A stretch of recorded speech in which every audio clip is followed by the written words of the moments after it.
My mom never let us enter our basement. Today I found out the horrifying reason why. The basement door was always locked. My siblings and I had learned early on not to ask about it. Mom was a woman of few words, and when it came to the basement, her silence was enough to chill any curiosity. But as I got older, the curiosity festered. The forbidden was always the most tempting. It was a rainy afternoon when it happened. Mom had gone out to run errands, leaving the house quiet except for the rhythmic drumming of rain against the windows. I had the house to myself, a rare occurrence, and that same curiosity gnawed at me like a persistent itch. I stood before the basement door, my heart pounding in my chest. The key, an old brass thing, hung on the wall beside it. My hands trembled as I reached for it, half expecting Mom to appear and stop me.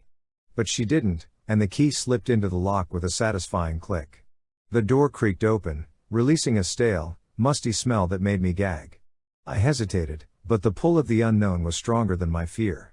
I descended the wooden steps, each creak underfoot louder than the last, until I reached the bottom.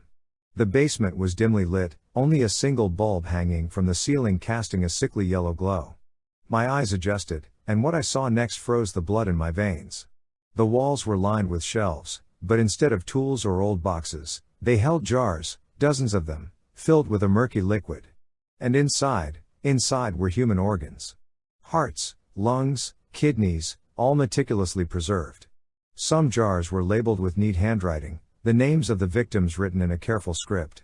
I recognized some of the names from missing persons reports in the local news. In the center of the room, there was a large table, stained with something dark. My stomach churned as I realized what it was. On the table lay a human skin, neatly flayed and stretched out like a grotesque quilt. The face was still intact, its lifeless eyes staring blankly at the ceiling. I choked back a scream, bile rising in my throat. As I staggered back, my foot hit something heavy. I looked down and saw a large, blood-stained freezer. My hands trembled as I lifted the lid. Inside, packed in like meat at a butcher's shop, were severed limbs, torsos, and heads, all in various stages of decomposition. Panic surged through me. I turned to run, but my foot caught on something, sending me sprawling. I scrambled to get up, my hands slick with the blood that coated the floor.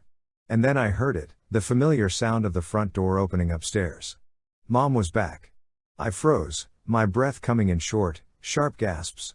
Footsteps echoed down the stairs, slow and deliberate. I frantically looked around for a place to hide, but the basement offered no cover. The footsteps grew closer,